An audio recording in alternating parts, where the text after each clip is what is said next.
Hey, I'm Dean and this is Legacy Voyage. In season 1, I'm documenting my journey to earning my first 100K net worth as a full-time college student. Join me as I share some of the lessons I learned along the way.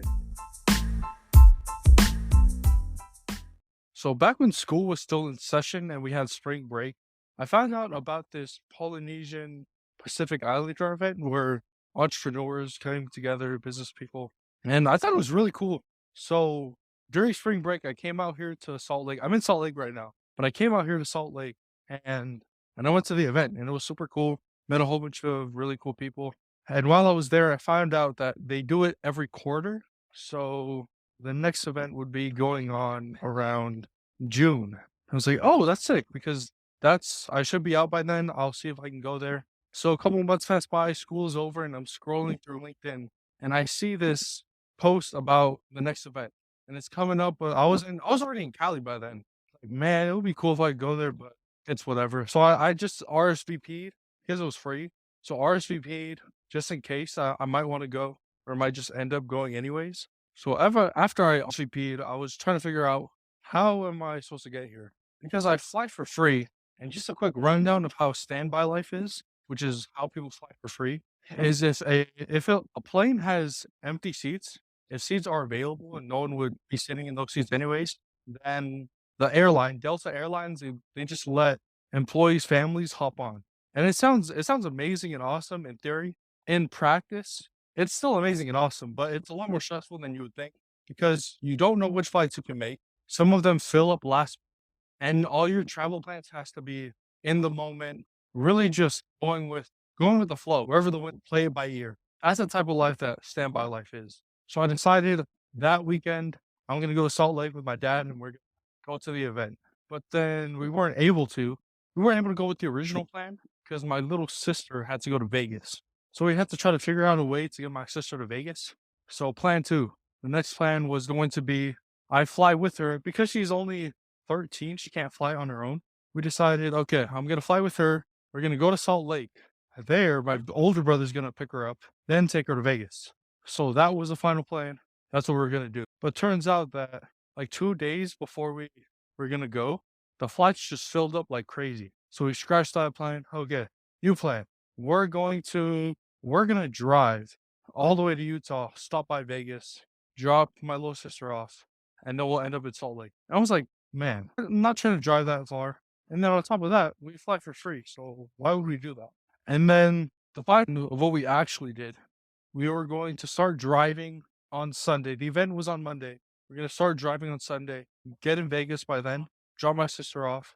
So that way she's in Vegas. And then we'll try flights to Salt Lake City. So that was the new plan. And then the flight we were supposed to catch was Monday morning at 6 a.m. And I'm over here, I'm trying to hang out with my cousins, have a good time. So I went, hung out with my cousins till like, well, 1, 2 in the morning. Finally started sleeping at around 2-ish. I got a cool like 3-hour nap in, 4-hour nap in. And then by then we already had to wake up and start heading to the airport. So we get to the airport, it's 5.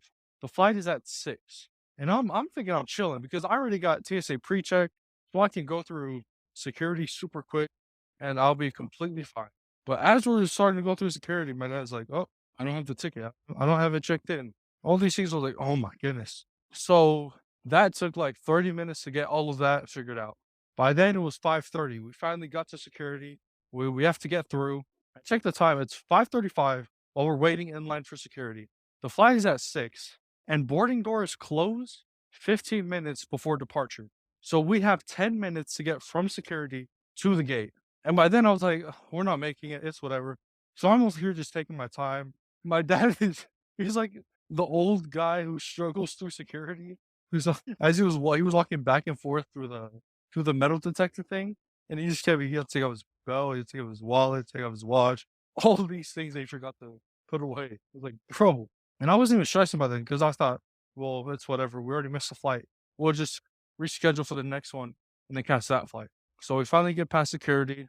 We hop on the little tram that takes us to the correct terminal. And we have to hop on the little train that takes us to the right building. So we hop on the train, get to the right building, and then we're over here just taking our time to the gate, just strolling because it was already by the time we get to the gate, I'm walking up. It's 5:55. I remember this so vividly, but I kept track of the time. We pull up to the gate. It's 5:55. The boarding doors are supposed to have been closed, but when we get there, for some reason they're still open. And I was like, "Oh, that's cool. It's still open." But we probably didn't even get seats because that morning my mom checked the flights. I was number 19 on the list, and there were only 7 seats available. So that okay, that's cool that it's open. They really shouldn't be. The flight should already be in the air right now.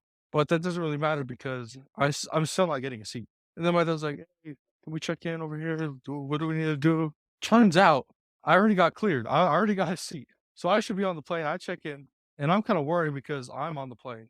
My dad, he hasn't even been able to get on yet. And then as I walk on the plane, I look around, there's so many seats open. So then I was like, okay, we're chilling. My dad gets on.